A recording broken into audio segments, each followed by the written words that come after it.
One thing I want to mention is we talked about these federal audits. This is what's required by federal law. You know, once you spend within a fiscal year $500,000, that means all federal grants. It could be sheriff, it could be DAs. That's why you need to keep track of all this. But one thing we did also do is there were some statutes that said that budget board counties were required to do financial statement audits according to GAAP. We got that law changed. We worked to go through and what we're doing is that we're now going to be able to audit you based on a regulatory basis of accounting, which means that the way you prepare your budgets is basically what we're going to be auditing on. So it's going to be a lot smoother operation on all those others. But this particular one is required by federal law. We have to do it because of federal law. And like Cindy said, we're going to work with you as much as we can. The statutes say and the auditing standards say that we cannot make management decisions. We can't help you in the process to get that. That's what we're trying to do with this seminar, also the regional ones that we're doing. And our people are available to help you whatever way they can. But as far as the preparation of these documents and you signing off on these documents that say that this is what we did, that's required by federal law. And that's the reason that we're having these seminars. So, Cindy?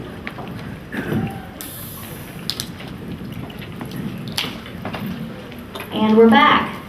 First, I would like to thank you all for the questions. That's the only way we're ever going to learn and get through this is to know what you need help with. And the questions, by asking them out loud, other people have the same questions. Well, let's get started on the part that most of you attended this class for, the CFA, which includes FEMA. Instead of thinking about how difficult it is to prepare your CFA and how ridiculous the requirements are, let's start thinking about how accurate we can make it so that the federal government wants to give you even more. What is a CFA? Okay, let's see a show of hands. A, suffer extensively for federal aid. B, surprisingly exciting federal awareness. Or C, schedule of expenditures of federal awards. I would be tempted to agree with A, but C is the correct answer. What is OMB Circular A133? Well, it's issued by the Federal Office of Management and Budget. It attaches certain federal reporting strings to every federal dollar you receive. It also stipulates the rules that the auditors have to follow to audit your federal programs. When does it apply? Anytime that you spend more than $500,000 in a fiscal year, and again, that's the same as your budget year, you must have a single audit, which is the federal audit. OMB Circular A133 is only about 30 pages. And when you come to these regional classes, we're going to have copies of it and we're going to go over everything. And one thing you'll find in there is that it outlines what your responsibilities are as well as what the auditor's responsibilities are. If you'll take a look at this handout,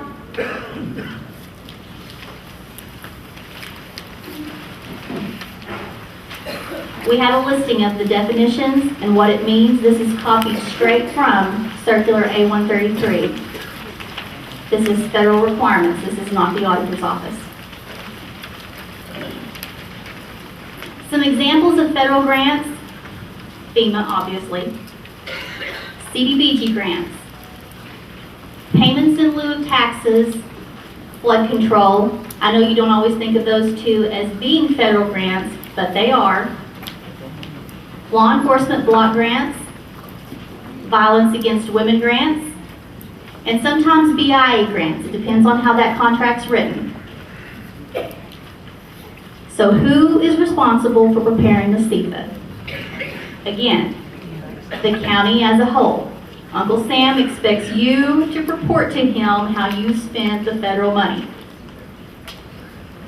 Again, I'm going to emphasize this.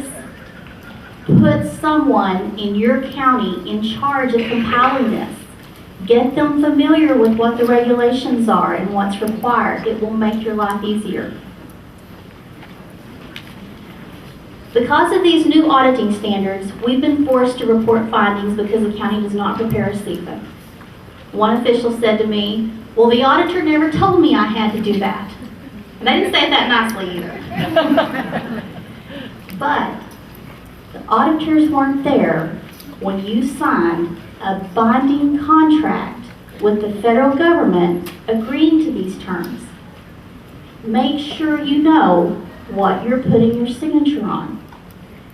Every one of these grant contracts refers to Circular A133. If you're going to sign a contract, make sure you know what everything in that contract means. Take a look at the chart on the screen.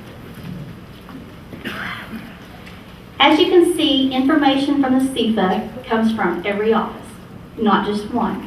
Therefore, one official can't be responsible for everything unless you're sharing information. It takes every official in a county to get this information on your schedule. Treasurer will be able to tell you what the receipts were. Again, most of you are computerized where you can code. Whenever a receipt comes in, you can code it as federal. At the end of each month, you could print out a list of all your federal receipts and take it to this person who's responsible for compiling the CFA. Have them start getting it on there. The clerk is going to be able to track all the warrants that you paid on these federal grants, except for FEMA, it's different. That's what makes these other grants easier than FEMA. And then down at the bottom, I have listed sheriff, emergency management, and other offices. Sometimes your sheriffs do receive the law enforcement block grants, and emergency management may receive the hazard mitigation grants or the emergency preparedness grants. So some of that information could come from them also. As you can see, the federal funds are all over the offices. No one right now is bringing that information together to report it. Let's talk about the elements of a CFA. There are three things that we must know from you. If nothing else, the CFA is a little detailed, but three things that we absolutely have to know is who gave you the money, which federal awarding agency. Some examples would be Department of Homeland Security, that's where your FEMA comes from, Department of Agriculture, the Federal Department of Commerce. The second item that we have to know is the CFDA number. And that's that funny looking little number that starts with two numbers and there's a decimal and then there's three numbers following it. Whenever you see that, that is a CFDA number. They all look like that. This is a unique tracking number so that whenever we report to the Federal Clearinghouse what grants we've audited, they can see that and know, yes, that went to your county. And third, the most important thing we need to know is how much you spent. How much you spent is going to drive what type of audit you are required to have. Let's talk about some tips for tracking federal grants. One, where does every grant start? With an application that should be approved through your Board of County Commissioners meetings. Whenever the clerk sees this, or whoever is in charge of taking minutes, that clerk can get a copy of that application and start a folder for that. Pass it on to the person that you're going to have compile your CFA. As the grant contract comes through, add that to the folder. When expenditures reports come through, add those to the folder. At the end of the year, your folder is going to grow and all of this information that is so hard for you will be right there available. The clerk and the treasurer can work together to monitor these federal funds through the accounting records. Whenever a federal receipt comes in, obviously it's going to go to the treasurer's office, and the treasurer and the clerk will get together and decide what to name the fund. Hopefully it's the same. Then,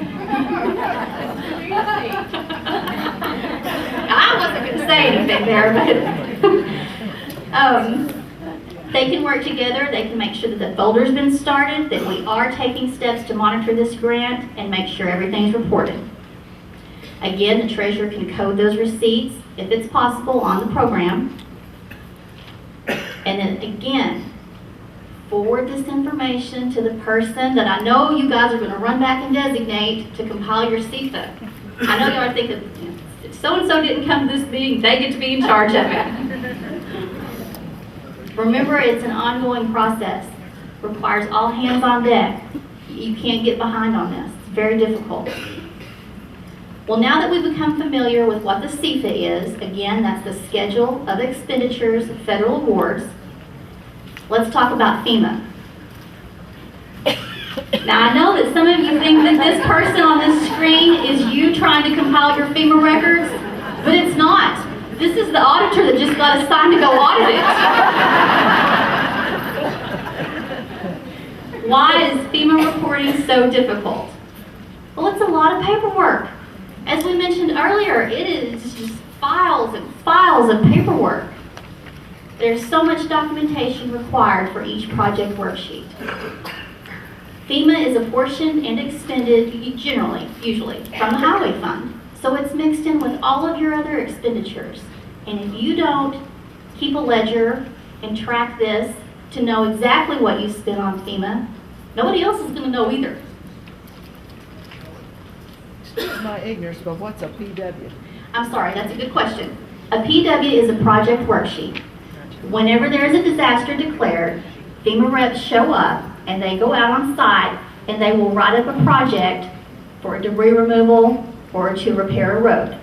And with that project worksheet, I do get into this later too, it details the scope of the work to be performed.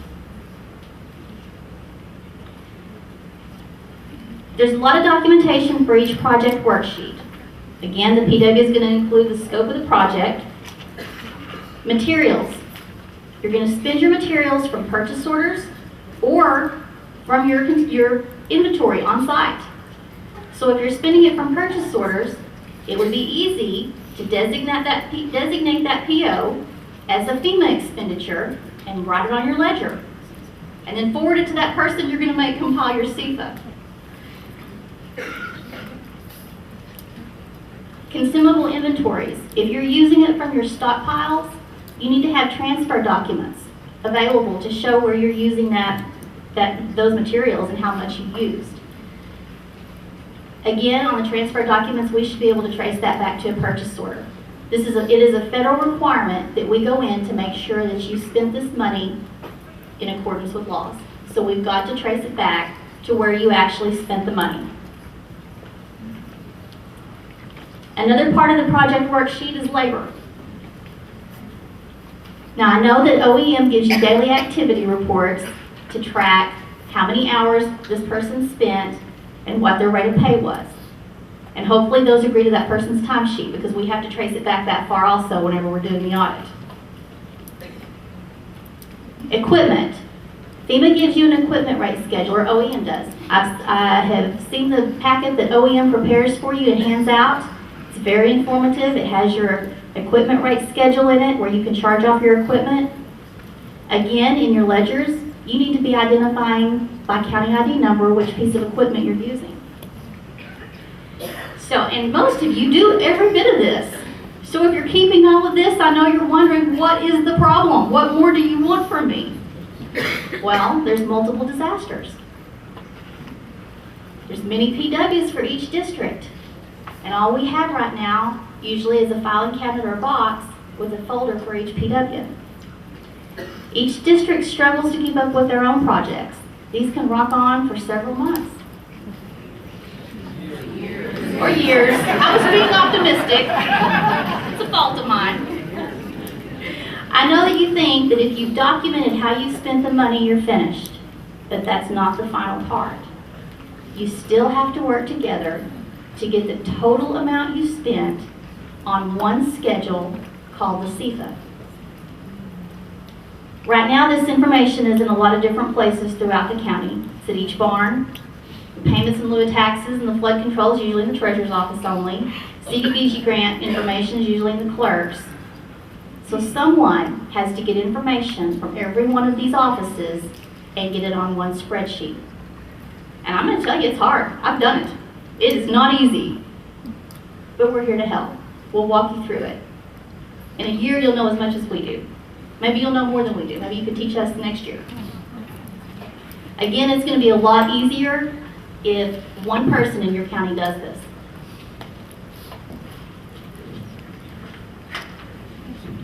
The solution, get organized. At the beginning of each project, a folder should be kept for each PW with all the supporting documentation.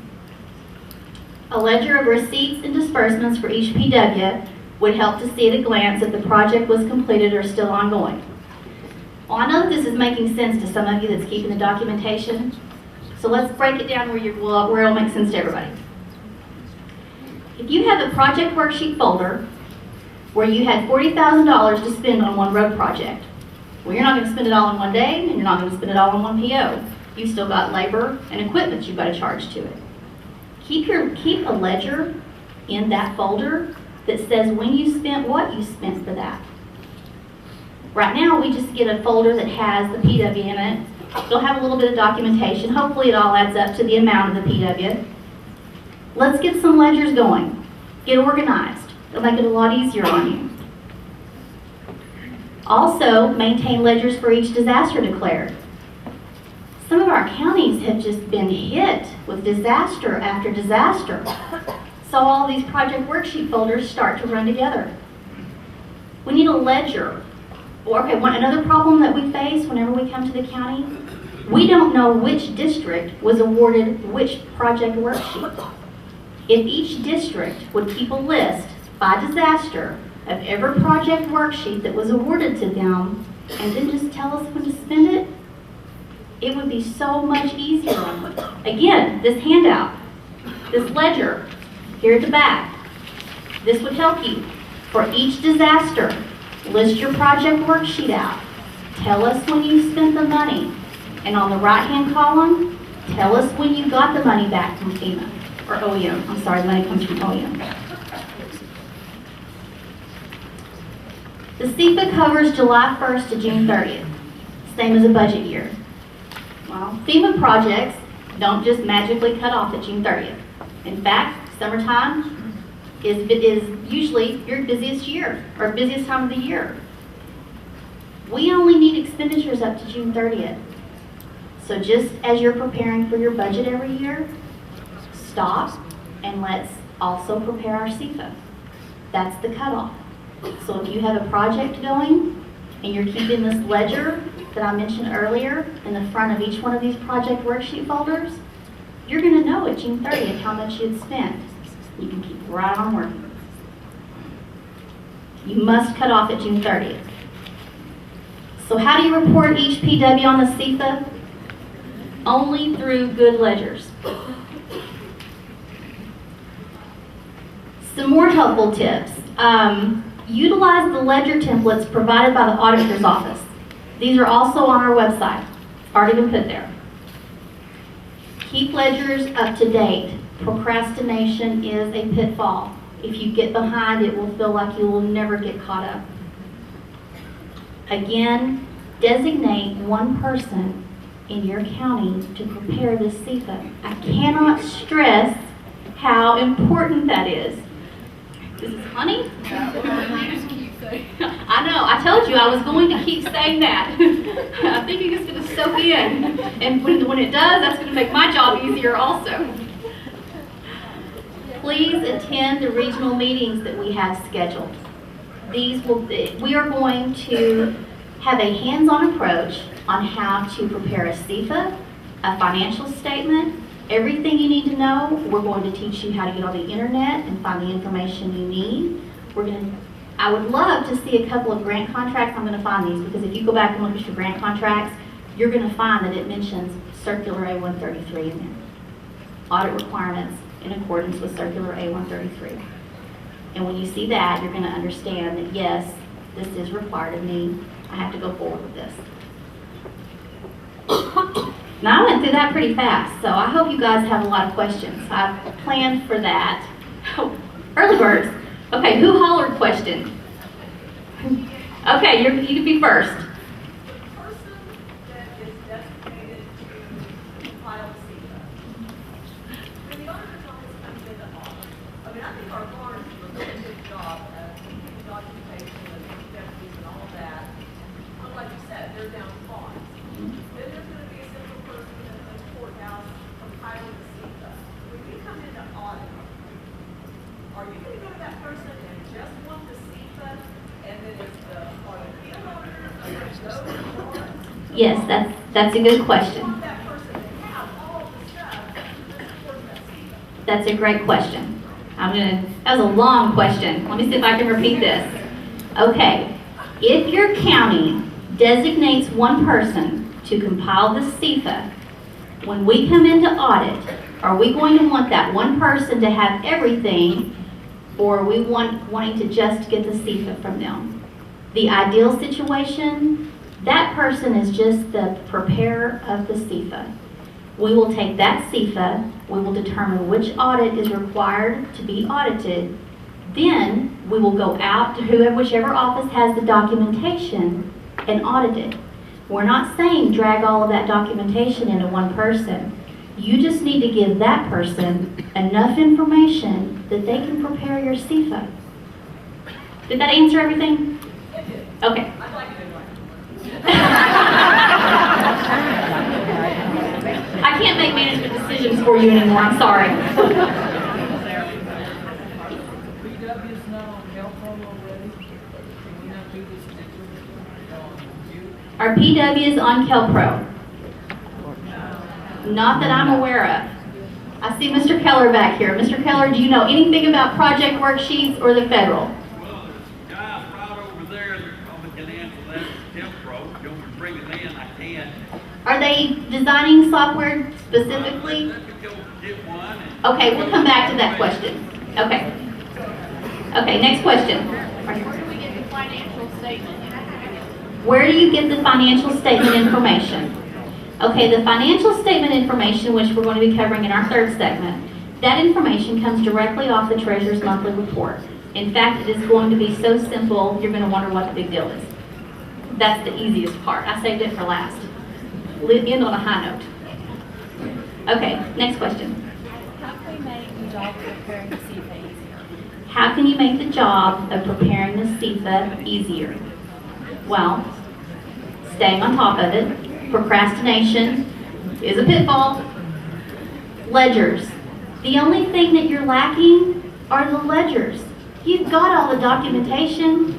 You're proving to us how you spent it, and most of the time you spend it exactly the way you're supposed to. The problem is there are no ledgers to bring it all together. We just need to get organized.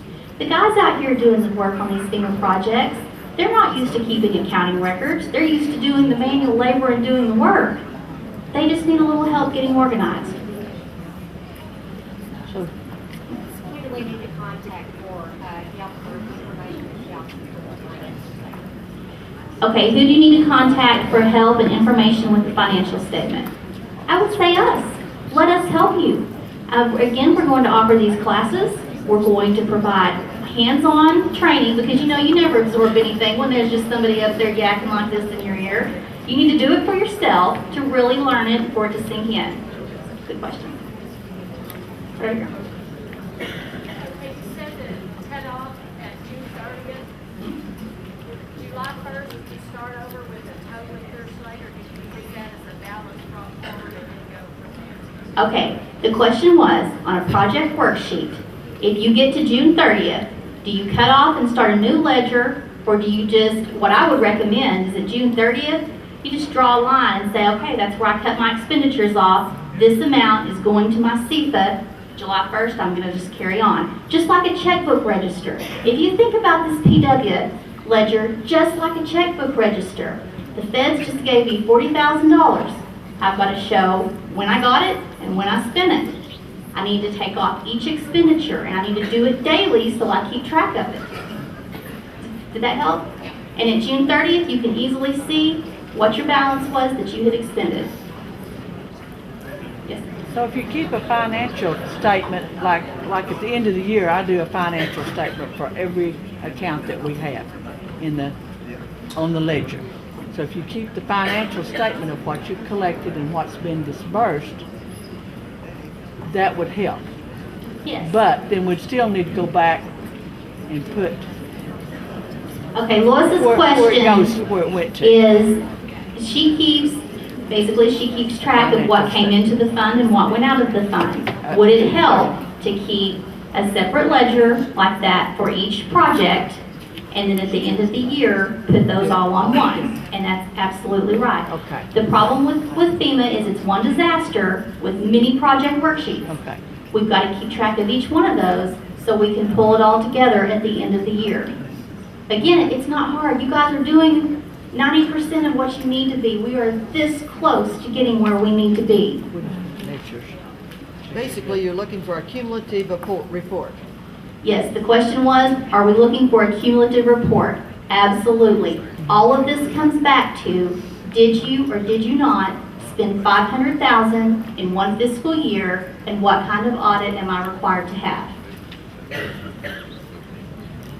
Yeah, the question is FEMA, are those things on health road? So I went over there and of course they said PWs, does that mean passwords? So I got health road and I said, just go say yes. The question was, have you designed any system to track project worksheets for the disasters? Nothing like what he showed me, but we do have projects in the Kelprop's inventory tracking that will track everything that has been done on a project with including time worked, employed, the equipment used, and all the materials that have been used on that project. So it sounds similar, very similar. Yes. You guys might want to visit the vendor's room whenever, well, after our last break. We want to keep you in here for the third segment. Okay, over here.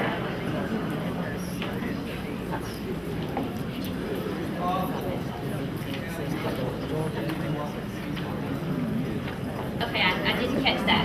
Sorry.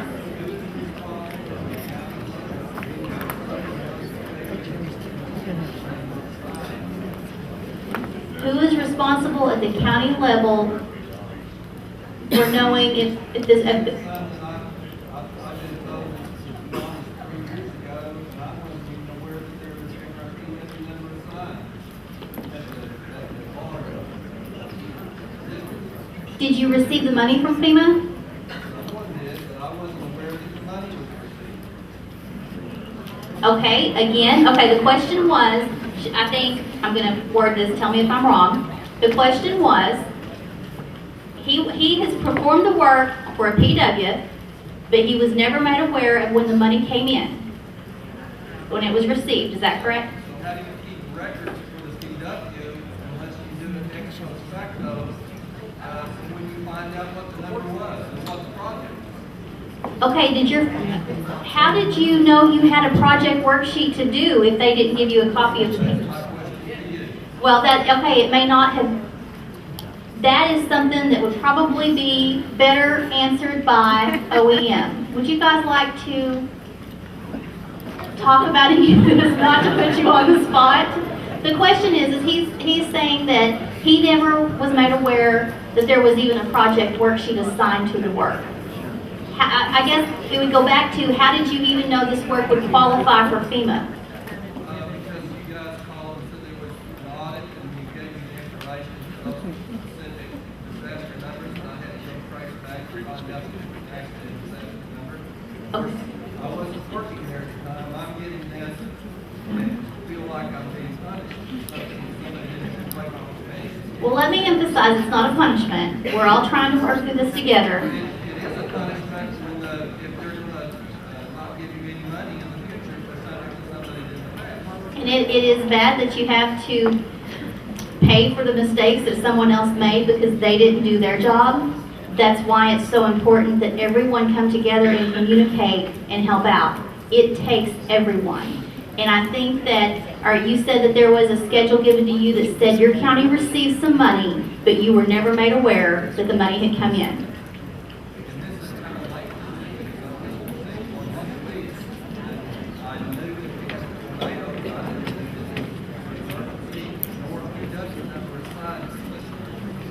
I think at that point, your first point of contact should be the Oklahoma Emergency Management and track down what the problem was, find out what the project worksheet was for, if the work had ever been done. It may be possible that that payment was made to your county by mistake.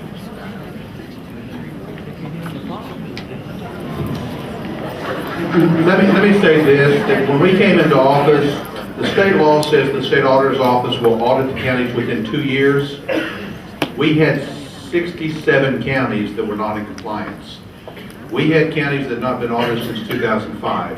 We are going through the process of getting counties caught up. We understand that because of that, it creates an additional problem for you, and that's one of the reasons we're working with you. We do understand that if something happened in 2006, in many cases, the officers aren't even there anymore.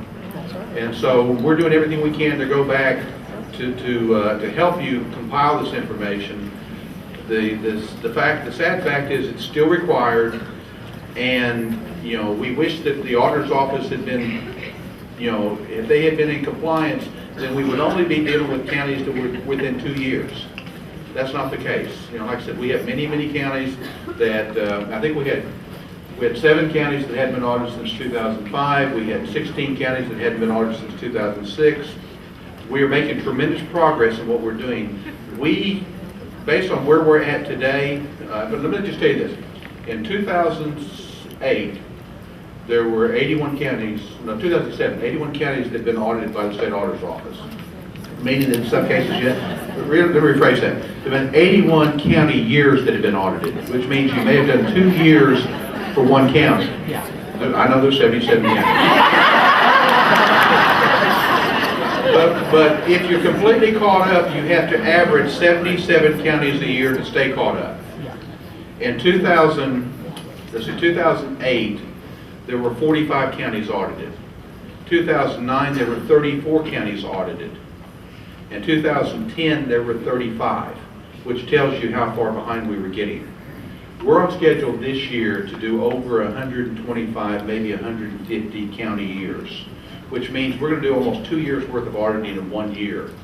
And then as we feel that within 1 year, we will be caught up on every single county. Folks, that's going to make it a whole lot easier for you guys, makes it a whole lot easier for us, because you're dealing with current information. Right now, you're in a situation that this, I don't know what years you're talking about, but I bet it goes back to several years back, and that's a problem. And that's what we're doing, working to make sure that we can do everything we can to help you get caught up on that. It's just as much our problem as it is your problem. In the fact that we inherited this situation, we're dealing with it. You inherited a situation that's not ideal, and you're going to have to work with us, and we'll work together to try to work you through that.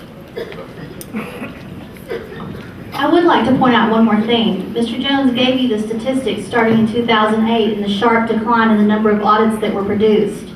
That is in direct correlation with the time frame of when the new auditing standards changed. The burden on the auditor's office increased, as well as the burden on the counties. We had to start shifting more of this work back to you. It has slowed down the process. And during that period of time, we've gone from 170 employees in our office to 117. And so, but we are going to get caught up. We are going to stay caught up from that point forward. And that's going to make it better for everybody. Okay, easy questions this time?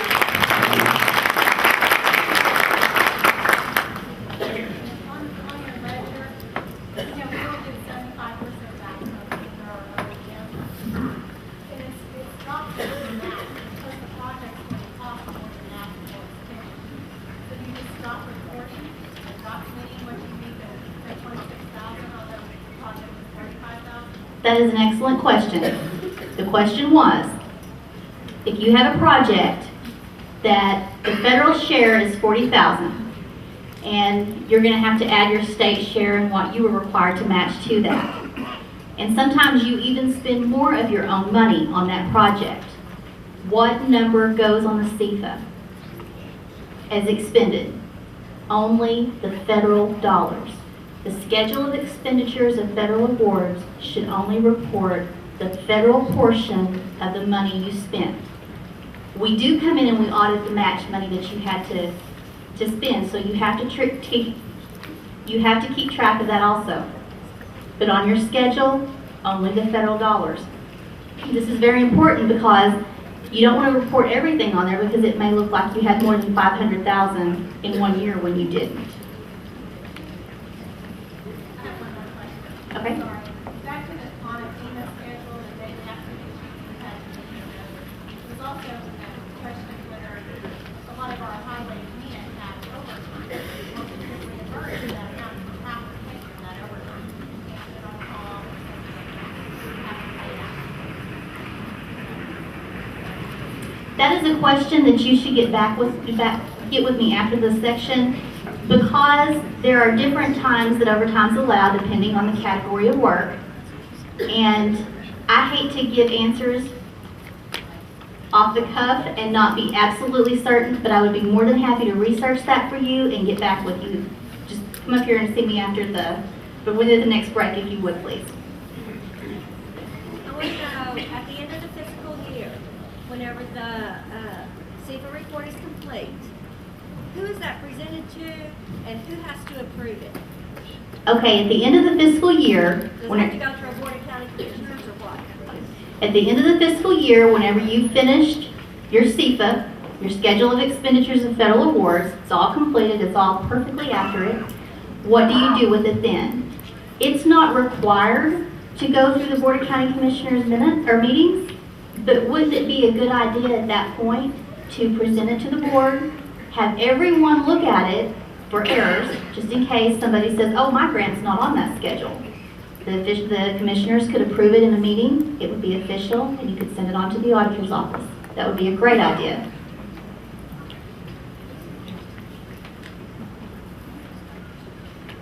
Are you going to require the CFO to submit a new budget, or are you going to come get with the audit? We would prefer, okay, the question was, are we going to submit the CFAs with the budget, or is the auditor's office going to come get it? We would love for you to send it to us, to your district office, whichever district office in the auditor's county division does your audit, please send it to them. And we would like to have that by August the 1st. But when is it going to be required? It is required now. I mean, if you haven't submitted that to us for the 2011 year, we need it. You're on our list. It's getting shorter by the day. You'd be surprised at the cooperation we've had.